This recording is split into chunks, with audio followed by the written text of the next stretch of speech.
ሰላም ጤና ይስጥልን ተመልካቾቻችን፣ የአፍሪካን ሬኔሳንስ ቴሌቪዥን ዜናዎች ከዚህ በማስከተል ይቀርባሉ። በቅድሚያም አርዕስተ ዜናዎችን ነው። ሂውማን ራይትስ ዎች በዓለም ላይ ካሉ ጨቋኝ መሪዎች አንዱ ሲል የገለጻቸው ኢሳያስ አፈወርቂ ሀገር ላይ የተጣለ ማዕቀብ እንዳይነሳ ጠየቀ። በአገር አቀፍ ደረጃ ለተፈጠረው የነዳጅ እጥረት በረከት ገበሬዋን ጨምሮ በርካታ ከፍተኛ የመንግስት ባለስልጣናት በከባድ የሙስናና የኮንትሮባንድ ወንጀል ተጠርጥረው ክስ ተመሰረተባቸው። የዓለም ሀገራት ወታደራዊ ወጪ ከ2.8 ትሪሊዮን ዶላር በላይ መድረሱ ተገለጸ።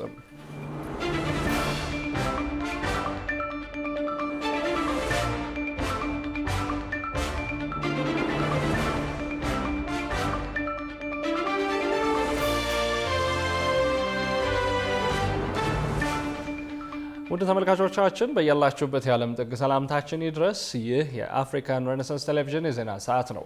የተመራረጡ መረጃዎቻችን ወደ እናንተ እናደርሳለን። አብራችሁን እንድትሆኑ የምጋብዛችሁ ደግሞ የምስራ ገዛይ ነኝ። ወደ ቀዳሚ ጉዳያችን ስናልፍ ሂውማን ራይትስ ዎች በዓለም ላይ ካሉ ጨቋኝ መሪዎች አንዱ ሲል የገለጻቸው ኢሳያስ አፈወርቂ ሀገር ላይ የተጣለ ማዕቀብ እንዳይነሳ ጠይቋል። አሜሪካ በኤርትራ ላይ የጣለችውን ማዕቀብ ማንሳቷ ወደፊት ያለ ገደብ የሰብአዊ መብት ጥሰት ጥፋቶች እንዲፈጸሙ በር ይከፍታል ሲል ሂውማን ራይትስ ዎች ጠንካራ ማስጠንቀቂያውንም አሳውቋል። ብዙነህ እንዳለ ዝርዝር አለው።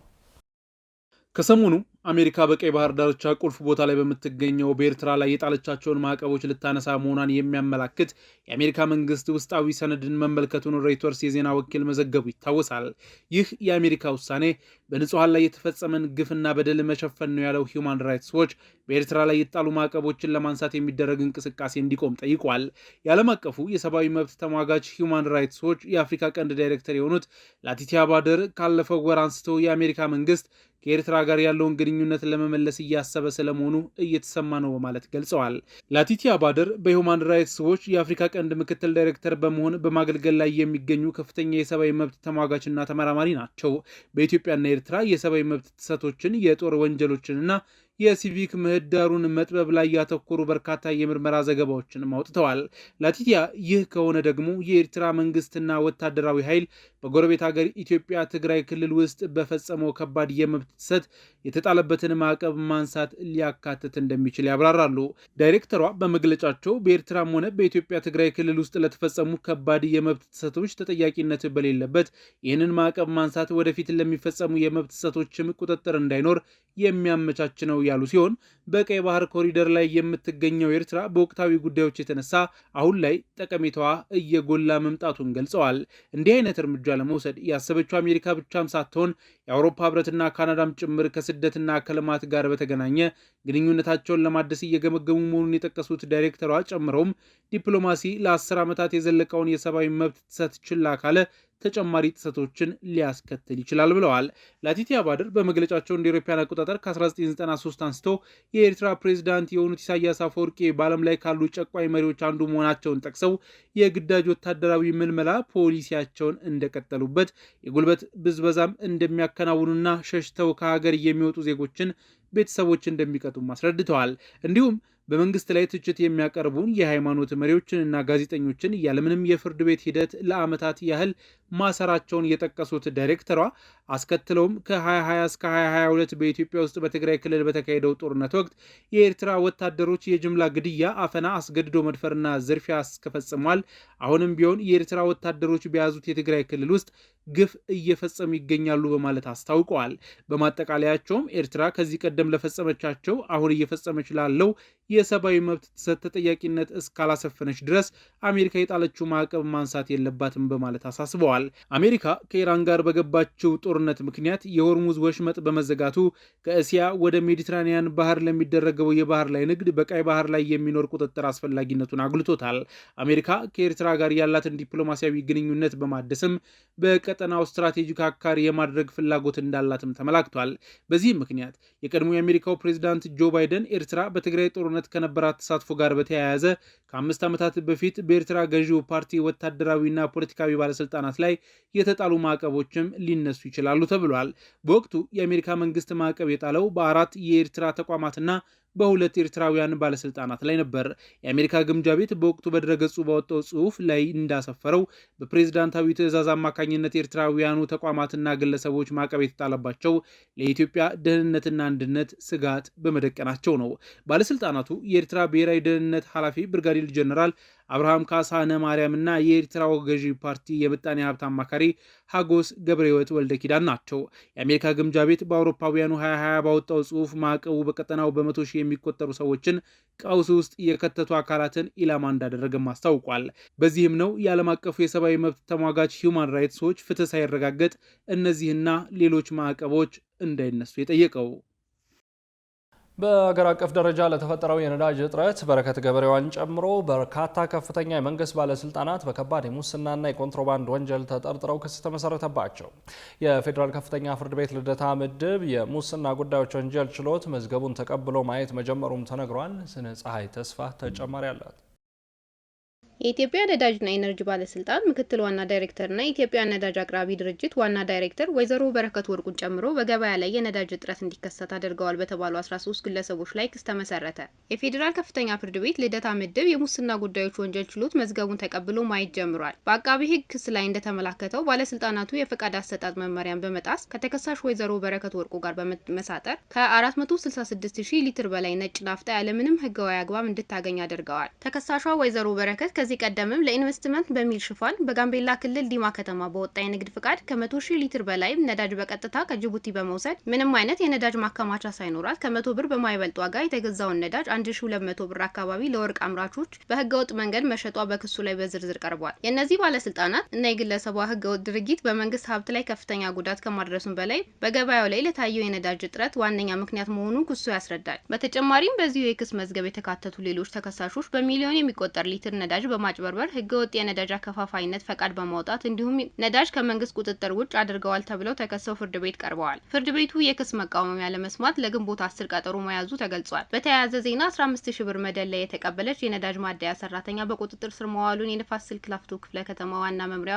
አስታውቋል። ራህማ ሰይድ ድርጊቱን የፈጸመችው ሚያዝያ 28 2018 ዓ.ም በንፋስ ስልክ ላፍቶ ክፍለ ከተማ ወረዳ 13 ልዩ ቦታውም ጀሞ 1 አካባቢ ከሚገኘው የነዳጅ ማደያ ከሌሊቱ 6 ሰዓት ላይ ነው። ተገልጋዩም በማጉላላትና ያልተገባ ጥቅምን ለማግኘት የሚደረጉ ህገወጥ ተግባራትን በጋራ መከላከል እንደሚገባ ፖሊስ ገልጿል። የዓለም ሀገራት ወታደራዊ ወጪ ከ2.8 ትሪሊዮን ዶላር በላይ መድረሱ ተገለጸ። ይህም የምንጊዜውም ከፍተኛ ወታደራዊ ወጪ ሆኖ የተመዘገበ ሲሆን በየቦታው የተቀሰቀሱ ጦርነቶች በመላው ዓለም ወታደራዊ ወጪን በእጅጉ እንዲጨምር አድርጓል ነው የተባለው። የውጭ ትንታኔና ዓለም አቀፍ ጉዳዮች ዘጋቢያችን ቃል ኪዳን ይጥና ጉዳዩን በዝርዝር ተመልክቶታል። If there are any guaranteed winners in war, it is the arm makers.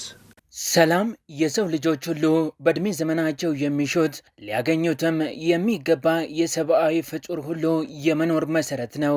ዓለም ሰላም የሁሉም ነገር መሰረት ነው የሚለውን መርህም ታስተጋባለች። ነገር ግን ሰላምን ከመሻት የዘለለ መኖር የተሳናቸውና ዛሬም በጦርነት ውስጥ የሚገኙ አገራት በቁጥር ቀላል አይደሉም። በመላው ዓለም የአገራት መሪዎች ሲያሰኛቸው ህዝብ እያቃቃሩ፣ ወጣቶችን እያጫረሱ፣ ሲያሻቸው የራሳቸውን ህግ እየጣሱ በተደረጉና እየተደረጉ ባሉ ውጊያዎች በርካቶች ለሞት አካል ጉዳትና መፈናቀል ተዳርገዋል።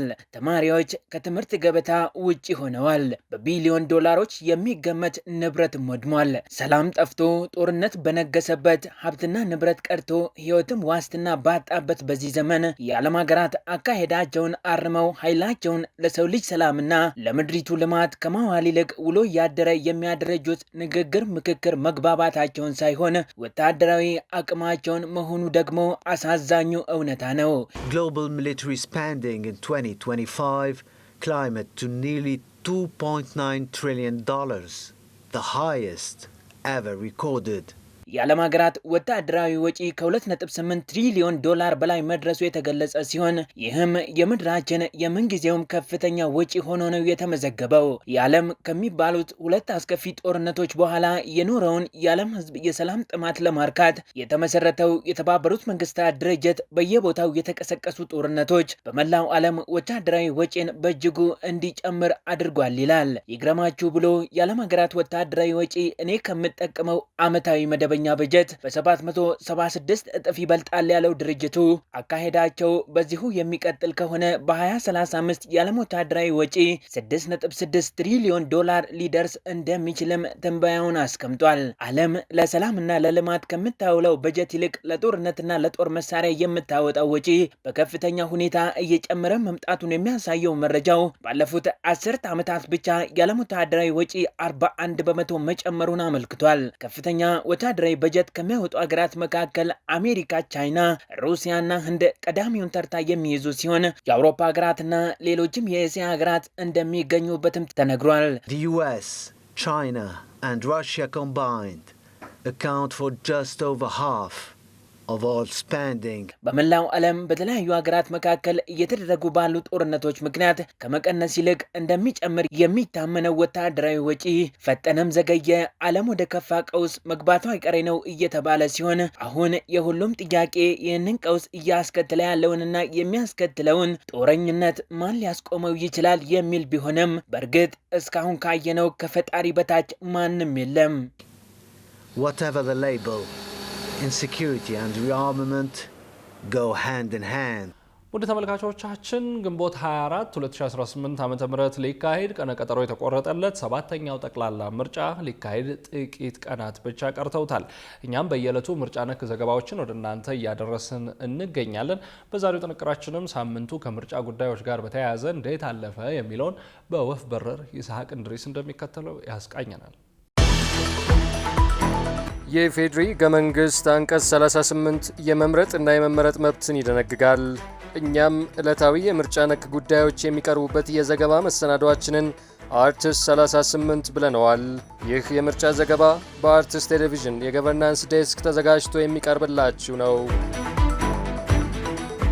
የኢትዮጵያ ሲቪል ማህበረሰብ ድርጅቶች ህብረት ለምርጫ ለሰባተኛው ሀገራዊ ምርጫ 5000 ታዛቢዎችን እንደሚያሰማራ የገለጸው በዚሁ ሳምንት ነበር። ህብረቱ ለሰባተኛው ጠቅላላ ምርጫ 3000 ተቀማጭና 2000 ተንቀሳቃሽ በአጠቃላይ 5000 ታዛቢዎችን ለማሰማራት ዝግጅት ማድረጉን ገልጿል። የኢትዮጵያ ሲቪል ማህበረሰብ ድርጅቶች ህብረት ለምርጫ ዋና ዲሬክተር አቶ አበራ ኃይለማርያም 5000ዎቹ ታዛቢዎች ጊዜያዊ ማለትም ለምርጫው ቀን ብቻ በታዛቢነት የሚሰማሩ መሆናቸውን ተናግረዋል። ህብረቱ በተጨማሪም የመራጮች ምዝገባ ሪፖርቱን ይፋ ያደረገው በሳምንቱ መጀመሪያ ዕለት ሰኞ ሲሆን የምዝገባ ጣቢያዎች ለአካል ጉዳተኞችና ለአረጋውያን ምቹ እንዳልነበሩም አስታውቋል። በዚህም ህብረቱ ታዛቢዎችን ካሰማራባቸው 4396 የምርጫ ጣቢያዎች ውስጥ በ3468 ወይም 88 በመቶ በሚሆኑት የማኑዋል ምዝገባ ጣቢያዎች እንዲሁም በ340 ወይም 77 በመቶ በሚሆኑት የታብሌት ምዝገባ ጣቢያዎች የአካል ጉዳተኞች ያለ እርዳታ ሊገቡ የማያስችሉ እንደነበሩ ሪፖርቱ አመላክቷል።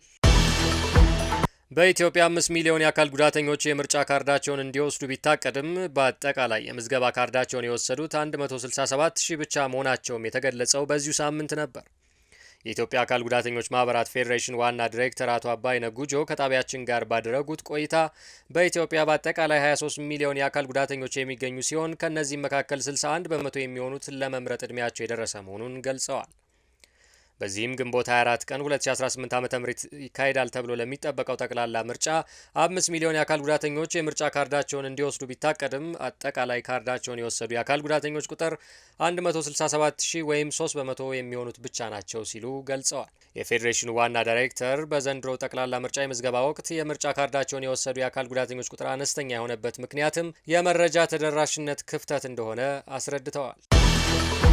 በሳምንቱ ከነበሩ አበይት ምርጫ ነክ ጉዳዮች መካከል ሌላኛው ጎጎት ለጉራጌ አንድነትና ፍትህ ፓርቲ በተለያዩ አካባቢዎች በተለይ ፓርቲው እንቅስቃሴ በሚያደርግባቸው በጉራጌ ሁለቱም ዞኖች በታችኛው ባለው የመንግስት መዋቅር ወከባና ማስፈራሪያ እየደረሰብኝ ነው ሲል ክስ ማቅረቡ ነው። ከጣቢያችን ጋር ቆይታ ያደረጉት የፓርቲው የህዝብ ግንኙነት ኃላፊ አቶ ወልዴ ብርሃኑ ህዝብ አማራጭ ሀሳብ እንዳይሰማ እየታፈነ ነው ያሉ ሲሆን ይህም ለጠቅላላ ምርጫው ያለውን የመወዳደሪያ ሜዳ ደካማ ያደርገዋል ሲሉ አሳስበዋል። ያለው የምርጫ ድባብ አነስተኛ ነው የሚሉት አቶ ወልዴ የዲሞክራሲ ልምምድን ሊያሻሽል የሚችል አካሄድ የለም ብለዋል። አያይዘውም በ2002 እና በ2007 ዓ.ም ተደርገው ከነበሩ ምርጫዎች ጋር የሚመሳሰሉ ሁኔታዎችን እየታዘብን ነው ያሉት። ጎጎት ለጉራጌ አንድነትና ፍትህ ፓርቲ በ2015 ዓ.ም የተመሰረተ ሲሆን በምርጫ ሲሳተፍ ይህ የመጀመሪያው ነው። እስካሁን ጥሩ እንቅስቃሴ እያደረገ እንደሚገኝ የገለጹት ኃላፊው ከሁሉም ፓርቲዎች ጋር በጋራ በመስራት የተሻለች ኢትዮጵያን ለመፍጠር እንደሚተጋ ተናግረዋል።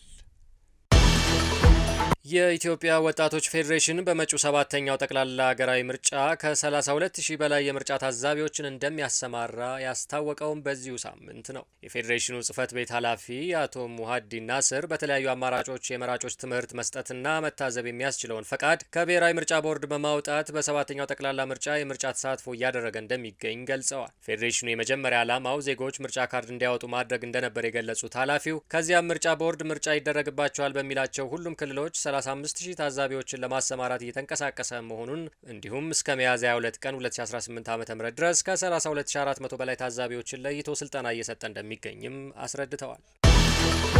የኢትዮጵያ ሰብአዊ መብቶች ኮሚሽን ኢሰመኮ የቅድመ ምርጫ ሂደቱን አስመልክቶ ሪፖርቱን በዚሁ ሳምንት ይፋ ያደረገ ሲሆን በምርጫ ምዝገባና ዝግጅት ወቅት የታዩ የሰብአዊ መብት ክፍተቶችንና ጠንካራ ጎኖችንም ይፋ አድርጓል። ኢሰመኮ ከትግራይ ክልል ውጪ በሁሉም የኢትዮጵያ ክልሎችና በሁለቱ ከተማ መስተዳደሮች ምልከታ ማድረጉን ገልጾ በ150 የምርጫ ክልሎች ክትትል እንዳደረገም አሳውቋል። በተጨማሪም በ1007 የምርጫ ጣቢያዎችና በ47 ልዩ የምርጫ ጣቢያዎች በተለይም በአገር ውስጥ ተፈናቃዮች ክትትል መደረጉን ገልጿል።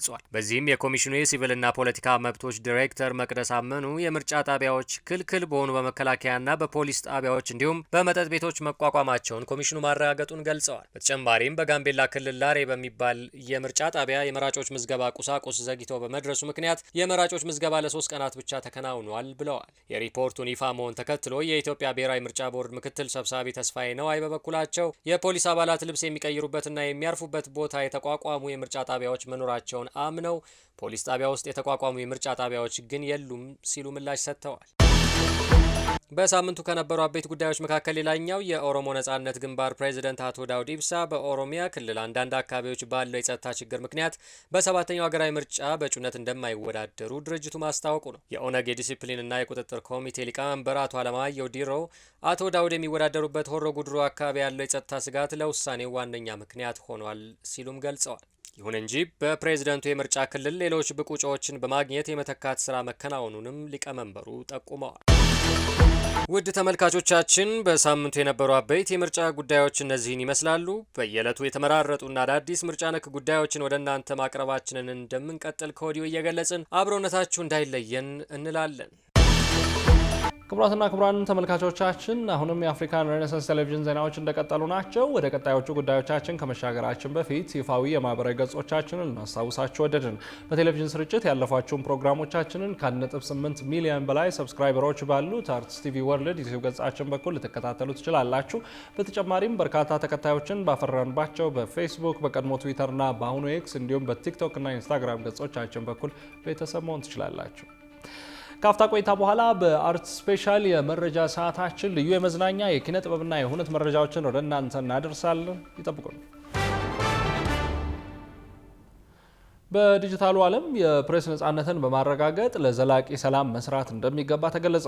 የዓለም የፕሬስ ነጻነት ቀን መጪውን ጊዜ ለሰላም ማበጀት በዲጂታል ዓለም የፕሬስ ነጻነትን መጠበቅ በሚል መሪ ቃል በዛሬው ዕለት በአዲስ አበባ ተከብሮ ውሏል። ጌታውን አበበ ዝርዝር አለው። የዓለም የፕሬስ ነጻነት ቀን መጪውን ጊዜ ለሰላም ማበጀት በዲጂታል ዓለም የፕሬስ ነጻነትን መጠበቅ በሚል መሪ ቃል በዛሬው ዕለት በአዲስ አበባ ተከብሮ ውሏል። የኢትዮጵያ መገናኛ ብዙሃን ምክር ቤትም ዕለቱን በማስመልከት በሰጠው መግለጫ ጋዜጠኞች የሀገሪቱንና የዓለምን የሰላም ምህዳር በመረዳት በዲጂታሉ ዓለም የማይተካ ሚናቸውን እንዲወጡ ጥሪ አስተላልፏል።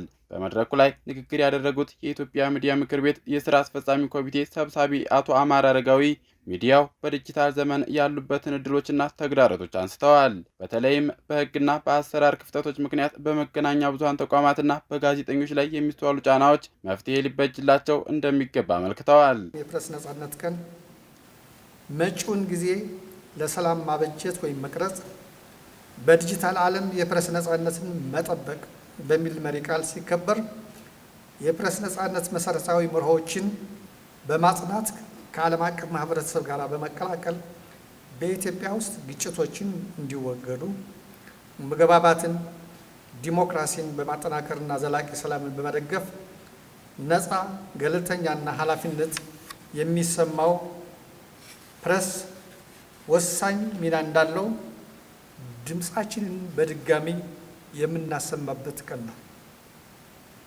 ሰላም አለመኖር የህዝብን ደህንነት፣ የአገር ኢኮኖሚ እድገት እንደሚያደቅና የህዝብን ህይወት እንደሚያጠፋ በቅርቡ እንኳን በመካከለኛ ምስራቅና በአፍሪካ ቀንድ እየተካሄደ ያለው ግጭት በቂ ማሳያና ማስረጃ ነው። በኢትዮጵያ የተባበሩት መንግስታት የትምህርት የሳይንስና የባህል ድርጅት ዩኔስኮ ተወካይ በበኩላቸው የፕሬስ ነጻነት ለዲሞክራሲያዊ ስርዓት ግንባታ ያለውን ፋይዳ ገልጸው በአሁኑ ወቅት በዓለም አቀፍ ደረጃ በተለይም በአፍሪካ ሀገራት የመረጃ ነጻነት ከፍተኛ ተግዳሮት እየገጠመው መሆኑን ዳሰዋል። Press freedom is not merely an issue for media, rather it is a democratic. የፕሬስ ነጻነት የመገናኛ ብዙሃን ጉዳይ ብቻ አይደለም፣ ይልቁንም የዲሞክራሲ ጉዳይም ነው፣ የልማት ጉዳይም ነው። በመሰረቱ የሰላምና የሰብአዊ ክብር ጉዳይ ጭምር ነው። ክቡራትና ክቡራን፣ ዓለም አቀፉን አውድ ከተመለከትን አሁን የተገናኘነው ራሱ የፕሬስ ነጻነት በየሀገሩ ጫና ውስጥ ባለበት ወቅት ነው። የአፍሪካንና የኢትዮጵያን ሁኔታ ብንመለከት እንኳን አፍሪካ በተለይም ኢትዮጵያ ወሳኝ ወቅት ላይ ትገኛለች። ኢትዮጵያ በዚህ ወሳኝ ወቅት ላይ መከተል ለሚገባት ዲሞክራሲያዊ አካሄድ ሊኖራት ስለሚገባው ህዝባዊ ውይይቶችም ሆነ መጪው የምርጫ ሂደት ነፃና ኃላፊነት የሚሰማቸው የመገናኛ ብዙሃን ያላቸውን ወሳኝ ሚና አጉልቶ ያሳያል። and growing self-censorship. በመድረኩ ላይ የሰላም ጋዜጠኝነት በግጭት ወቅት የጥላቻ ንግግርና የተሳሳቱ መረጃዎችን በመከላከል ሰላምን እንዴት ማምጣት እንደሚቻል ለጋዜጠኞች ደህንነትና ለዘላቂ ሰላም ያላቸው አስተዋጽኦ የሚዲያ ባለሙያዎች መብትና ደህንነት ከህግ አንጻር ያለበት ደረጃ የዳሰሱ ውይይቶችም ቀርበዋል። ከ120 በላይ የሚዲያ ተቋማትን በአባልነት የያዘው ምክር ቤቱ ጋዜጠኞች ሙያዊ ስነ ምግባርን ጠብቀው እንዲሰሩና የሚመለከታቸው አካላትም ለፕሬስ ነጻነት መከበር አስፈላጊውን ድጋፍ እንዲያደርጉ ጥሪውን አስተላልፈዋል። ክቡራን ተመልካቾቻችን አሁን ሰዓቱ በየሳምንቱ ወደ እናንተ የሚደርሰው የአርት ስፔሻል ልዩ የመዝናኛ የኪነ ጥበብና የሁነት መረጃዎች ነው። ልዩ መረጃዎቹ ባልደረባችን ናቲማና ወደ እናንተ ይደርሳሉ። ከመረጃዎቹ ጋር መልካም ቆይታ።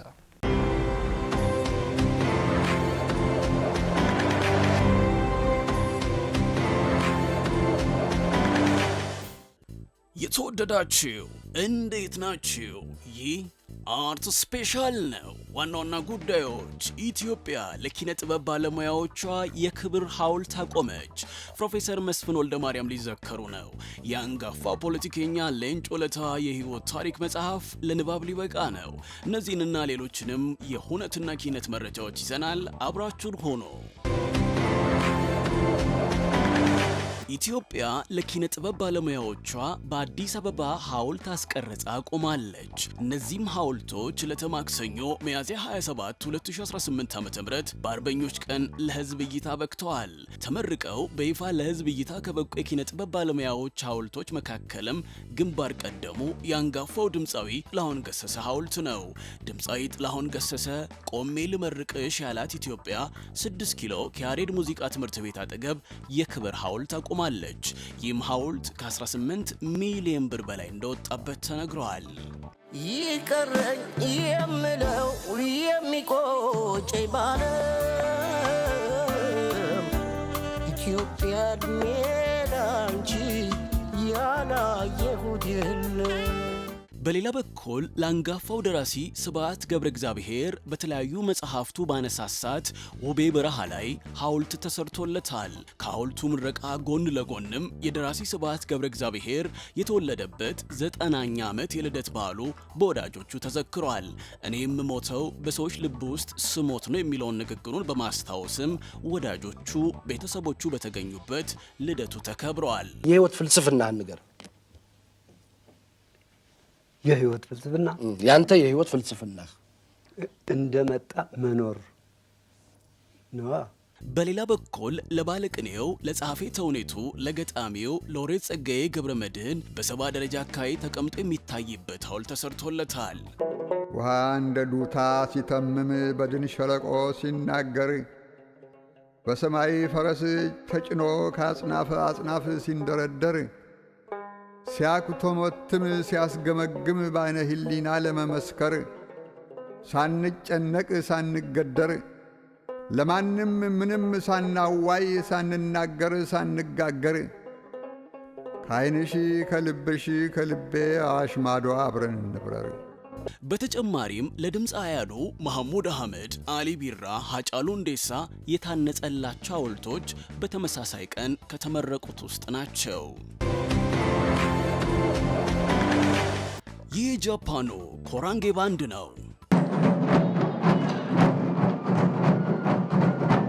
በሳቺኮ ናካጂሚ የሚመራውና በጃዝ ፊውዥን የሙዚቃ ስልት የሚታወቀው ኮራንጌ ባንድ ከፈረንጆቹ 2024 ጀምሮ የኢትዮጵያውን የኢትዮ ከለር ባንድን በሀገረ ጃፓን 2 ጊዜ በመጋበዝ የሙዚቃ ዝግጅቶችን ሲያከናውን ቆይተዋል።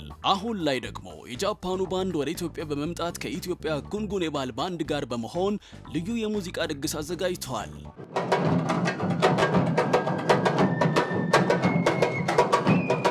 ይህ ልዩ የሙዚቃ ዝግጅትም ዛሬ አርብ በሚያዝያ 30 2018 ዓ.ም አመሻሹን በፈንድቃ የባህል ማዕከል ይካሄዳል። የፕሮፌሰር መስፍን ወልደ ማርያም የመታሰቢያ ዝግጅት ነገ ቅዳሜ ግንቦት 1 2018 ዓ.ም ከምሽቱ 1 ሰዓት ጀምሮ በበየነ መረብ ይካሄዳል። በርካታ የፖለቲካና የኪነ ጥበብ ባለሙያዎች በበየነ መረብ የቀጥታ መስመር በመገኘትም ስለ ፕሮፌሰር መስፍንና ስራዎቻቸው ሀሳባቸውን ያጋራሉ ተብሏል። በሌላ በኩል የአንጋፋው ፖለቲከኛ ሌንጮ ለታ የህይወት ታሪክ መጽሐፍ ከነገ በስቲያ እሁድ ግንቦት 2 ቀን 2018 ዓ.ም በስካይላይት ሆቴል ይመረቃል። የመጽሐፉ ደራሲና አሳታሚ ዙፋን ኡርጋ ስትሆን በአማርኛና በአፋን ኦሮሞ ቋንቋ ለንባብ የሚበቃው ይህ መጽሐፍ 501 ገጾች እንዳሉ ተነግሯል። የመጽሐፉ የምረቃ መርሃ ግብር የኦቦ ሌንጮ ለታን የህይወትና የትግል ጉዞ የሚዘክር ታሪካዊ ፎቶግራፍ አውደ ርዕይ፣ የትግል አጋሮቹና ምሁራን የሚሳተፉበት ውይይትና የመጽሐፍ ዳሰሳ እንዲሁም የንባብ ሁነቶችን ያካተተ እንደሆነ አዘጋጆቹ ተናግረዋል። በየወሩ የሚዘጋጀው ብስክሌት በአዲስ ፌስቲቫል 9ኛው ዙር ላይ ደርሷል። 9ኛው ዙር ብስክሌት በአዲስ ወራዊ ፌስቲቫል በመጪው እሁድ ግንቦት 2 ቀን 2018 ዓ.ም ይካሄዳል። ይህ ወራዊ የብስክሌት ስፖርትን የማበረታቻ ፌስቲቫል ከኡራኤል እስከ ወሎ ሰፈር ባለው መንገድ ላይ የሚከናወን ሲሆን ከጠዋቱ 1 ሰዓት ከቀኑ 6 ሰዓት ድረስ እንደሚቆይም ተገልጿል። ለታዳሚዎች ነጻ የብስክሌት አገልግሎት የተዘጋጀ ሲሆን ይህም ቀድሞ ለሚመጡ ተሳታፊዎች ብቻ የሚሰጥ መሆኑን አዘጋጆቹ አስታውቀዋል። ክቡራትና ክቡራን ተመልካቾቻችን በዚህ ሳምንት ያዘጋጀንላችሁ የአርት ስፔሻል ኪነትና ኩነት መረጃዎች ይህንን ይመስሉ ነበር። ስለተከታተላችሁን እናመሰግናለን። ተመልካቾች አሁን ደግሞ ከአርት ስፔሻል የመዝናኛና የኪነ ጥበብ መረጃዎች ወደ ስፖርታዊ መረጃዎቻችን እንሻገራለን። ስፖርታዊ መረጃዎቹን ይዘው ባልደረባችን ጌታውን አበበ ይጠብቃችኋል። መልካም ቆይታ።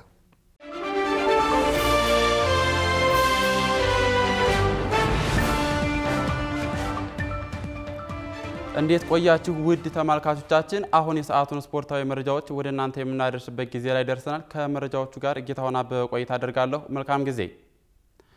ወደ ቀዳሚው መረጃችን ስናመራ ወሳኝ ምዕራፍ ላይ የደረሰው የኢትዮጵያ ፕሪሚየር ሊግ የ31ኛ ሳምንት ጨዋታዎች ነገ ይጀምራል። ውድድሩን ለማጠናቀቅ የ7 ጨዋታዎች ዕድሜ ብቻ የቀረው የሲቢኢ የኢትዮጵያ ፕሪሚየር ሊግ ነገ ሲጀምር ባለፈው ሳምንት በኢትዮጵያ ንግድ ባንክ ሽንፈት የቀመሰው ቅዱስ ጊዮርጊስ በተመሳሳይ ሽንፈት አስተናግዶ ከተመለሰው መቀለ ሰባ እንደርታ ጋር ቀን 7 ሰዓት በአዲስ አበባ ስታዲየም ይገናኛል። ነገ ከሚጠበቁ ጨዋታዎች መካከል ኢትዮጵያ ቡና በሊጉ ሁለተኛ ደረጃ ላይ የተቀመጠውን መቻልን የሚገጥምበት ጨዋታ አንደኛው ሲሆን ጨዋታውም በአዳማ ሳይንስና ቴክኖሎጂ ስታዲየም ይደረጋል። ጨዋታዎቹ እስከ ሰኞ የሚቀጥሉ ሲሆን ዕለተ እሁድ የሊጉን መሪ ሲዳማ ቡና ከሸገር ከተማና አርባ ምንጭ ከተማ ከወላይታ ዲቻ የሚገናኙበት ጨዋታዎች ከወዲሁ በጉጉት የሚጠበቁ ይሆናል። የኢትዮጵያ ከፍተኛ ሊግ ውድድር ፍጻሜውን ሲያገኝ ሀላባ ከነማ የኢትዮጵያ ከፍተኛ ሊግ አጠቃላይ አሸናፊ ሆነ። በርካታ የሁለቱም ክለብ ደጋፊዎች በተገኙበት የተደረገው ጨዋታ በመለያ ምት የዋንጫው አሸናፊ ለይቷል። ዮናስ ግርማ በዝርዝር ተመልክቶታል።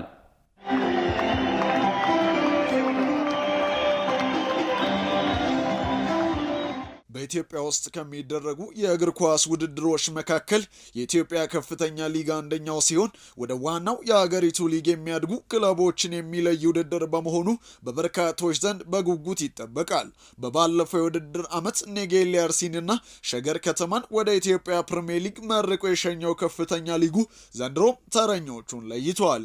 በተለይ በዘንድሮ የውድድር ዓመት በሁለት ምድቦች በታሪካዊ የጅማ ከተማ ስቴዲየምና በሐዋሳ ሰው ሰራሽ ሜዳ ሜዳ ውድድሩን ሲያካሂድ ከርሞ ከየምድቦቻቸው አንደኛ የወጡትን ጋሞ ጨንቻንና አላባ ከተማን ለአሸናፊዎች አሸናፊ ዋንጫ በአዲስ አበባ ስቴዲየምም አገናኝተዋል። ወደ ኢትዮጵያ ፕሪሚየር ሊግ በታሪካቸው ለመጀመሪያ ጊዜ ማደጋቸውን ያረጋገጡትና በከፍተኛ ሊጉ የየምድቦቻቸው አሸናፊ የሆኑትን ጋሞ ጨንቻና አላባ ከተማን ያገናኘው ተጠባቂው የአሸናፊዎች አሸናፊ የዋንጫ ጨዋታ አንጋፋውን አዲስ አበባ ስቴዲየምን እንደገና በደማቅ የደጋፊዎች ዜማ አድምቆት የነበረ ሲሆን ጨዋታው መደበኛ የጨዋታ ክፍለ ጊዜ ያለምንም ግብ ተጠናቆ አሸናፊውን ለመለየት በተሰጠው መለያ ምት አላባ ከተማ የ2018 የኢትዮጵያ ከፍተኛ ሊግ የአሸናፊዎች አሸናፊ ዋንጫ ባለቤትም መሆን ችሏል። በወጣቱ አሰልጣኝ በሽር አብደላ የሚመሩት በርበሬዎቹ ጨዋታውን 4-2 በሆነ ውጤት ማሸነፍ ሲችሉ በርካታ ኪሎ ሜትሮችን ተጉዘው ለመጡት እግር ኳስ ወዳድ ደጋፊዎቻቸውም ዋንጫውን እንካችሁ በማለትም ሸልመዋል። በከፍተኛ ሊጉ አስገራሚ ፉክክር እያደረጉ የመጡት አፕሎቹ ጋሞ ጨንቻዎችም ቢሆኑ በአሰልጣኝ ማቴዎስ ለማ እየተመሩ ምንም እንኳን በትላንትናው የፍጻሜ ጨዋታ የዋንጫው ባለቤት ባይሆኑም ኑዴሬ ጋሞ እያሉ ከሚያዜሙ ደጋፊዎቻቸው ጋር በመጪው የውድድር ዘመን በኢትዮጵያ ፕሪሚየር ሊግ ድምቀት ሊሆኑ እንደሚችሉ ፍንጭ ሰጥተዋል። አስቀድሞ በተደረገ የደረጃ ጨዋታ ደሴ ከተማ የካ ክፍለ ከተማን በማሸነፍ በከፍተኛ ሊጉ 3ኛ ደረጃን ይዞ ሲያጠናቅቅ የካ ክፍለ ከተማ በበኩሉ የጸባይ ዋንጫ ተሸላሚ በመሆንም ውድድሩን አጠናቀዋል። ትላንት በፍጻሜው የተፋለሙት ጋሞ ጨንቻና አላባ ከተማ የሜዳው ድምቀት የነበሩትን ውብ ደጋፊዎቻቸውን በቀጣዩ የውድድር ዓመት በኢትዮጵያ ፕሪሚየር ሊግ እንገናኝ በማለትም ተሰናብተዋቸዋል። ወደ ፍጻሜው እየተቃረበ የሚገኘው የእንግሊዝ ፕሪሚየር ሊግ ከነገ ጀምሮ 36ኛ ሳምንቱን ይጀምራል። በሳምንቱ ከሚጠበቁ ጨዋታዎች መካከል ሊቨርፑል ከቼልሲና የሊጉ መሪ አርሰናል ከሜዳው ውጭ ዌስት ሃምን የሚገጥምበት ይጠበቃል። ሷሊ መሐመድ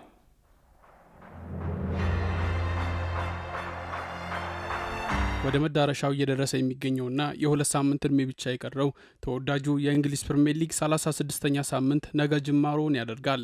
የሊጉን አሸናፊ ሳይለይ 2 ጨዋታዎች ብቻ የቀሩት ሊጉ 3 የቻምፒዮንስ ሊግ ተሳታፊዎችን እንዲሁም 2 ወራጅ ቡድኖችን ለይቶ ጨዋታዎችን ሲቀጥል ሊቨርፑል ቼልሲን የሚገጥምበትና አርሰናል ከሜዳ ውጪ ዌስትሃም ዩናይትድን የሚገጥምበት ጨዋታ ከወዲሁ ተጠባቂ ሆኗል። ነገ የሊጉ መክፈቻ ጨዋታ ነገ ምሳ ሰዓት ላይ ሲደረግ ለአውሮፓ መድረክ እየተፋለመ የሚገኘው ሊቨርፑል ከቼልሲ ያገናኛል። ሊቨርፑል በዚህ የውድድር ዘመን 58 ነጥቦችን በመሰብሰብ በሊጉ የደረጃ ሰንጠረዥ 4ኛ ደረጃ ላይ የሚገኝ ሲሆን በአንጻሩ ቼልሲ 48 ነጥቦችን በመያዝ 10ኛ ደረጃ ላይ ተቀምጧል። ሊቨርፑል ለቻምፒዮንስ ሊግ ተስፋ ያለውን ተስፋ ለማለምለም ይህንን ጨዋታ ማሸነፍ የግድ ይለዋል። በመጨረሻው ሊጉ ጨዋታ በአርኔ ስሎት የሚመራው ሊቨርፑል በማንቸስተር ዩናይትድ 3-2 በሆነ ውጤት መሸነፉ አይዘነጋም። ሌላ በኩል በጊዜያዊ አሰልጣኝ ካልም የሚመራው ቼልሲም ቢሆን በመጨረሻው ጨዋታ በኖቲንግሃም ፎረስት 3-1 አስደንጋጭ ሽንፈት ተከናንቧል። ሁለቱ ቡድኖች ከ1970 ጀምሮ ከ190 በላይ ጨዋታዎችን በማድረግ ከፍተኛ ፉክክር ያለበት የታሪክ መዝገብ አላቸው።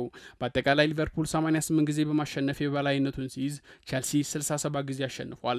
46 ጊዜ ደግሞ አቻ ተለያይተዋል። በመጨረሻ ግንኙነታቸው ደግሞ ቼልሲ 2-1 በሆነ ውጤት ማሸነፉ ይታወሳል። በሌላ በኩል 11 ሰዓት ላይ ማንቸስተር ዩናይትድ ሰንደርላንድን ይገጥማል። በደረጃ ሰንጠረዡ 3ኛ ደረጃ ላይ የሚገኙት ቀይ ሰይጣኖቹ ባለፉት ሳምንት በኦልድ ትራፎርድ ታሪካዊ ተቀናቃኛቸው ሊቨርፑልን በማሸነፍ በቀጣይ ውድድር ዘመን ለሚደረገው የአውሮፓ ቻምፒዮንስ ሊግ አስቀድመው ትኬት መቁረጣቸው ይታወሳል። አሰልጣኝ ማይክል ካሪክ መሰልጠን ከጀመሩ ወዲህ ባደረጓቸው 14 ጨዋታዎች 2 ሽንፈት ብቻ የቀመሱት ቀይ ሰይጣናቱ ነገም ከፍተኛ የማሸነፍ ግምት አግኝተዋል።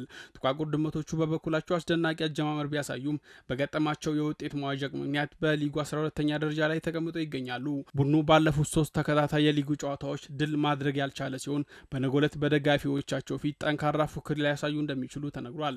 በሳምንቱ ከሚደረጉት ተጠባቂ ጨዋታዎች መካከል አንደኛው የሆነው በኢትሃድ ስታዲየም የሚደረገውና ምናልባትም በሊጉ ዋንጫ ፉክክር ውስጥ እንደ ወሳኝ ጨዋታ የሚታየው በሊጉ 2ኛ ደረጃ ላይ የተቀመጠውን ማንቸስተር ሲቲን ከብሬትፎርድ የሚያገናኘው ጨዋታ ሲሆን ነገ ምሽት 1:30 ላይ ይደረጋል።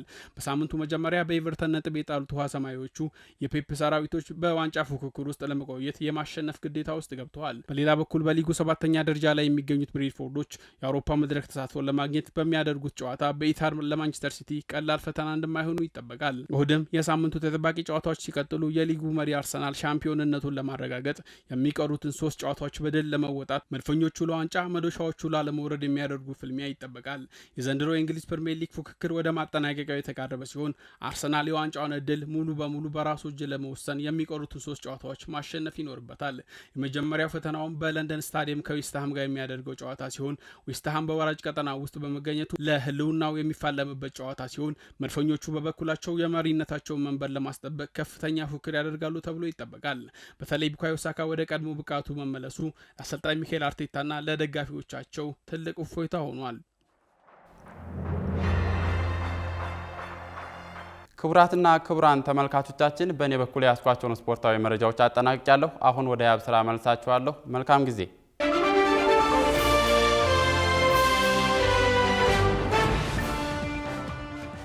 ወደ ተመልካቾቻችን የአፍሪካን ሬኔሳንስ ቴሌቪዥን የሰዓቱ ዜናዎች የተከታተላችሁትን ይመስሉ ነበር። ስለሰጣችሁን ጊዜ ከልብ እያመሰገንን ከዜናዎቹ ጋር የአብስራ ገዛኝ ቆይታ አድርጌያለሁ። ከቀሪ ጣቢያችን ዝግጅቶች ጋር መልካም ጊዜ ተመኘው።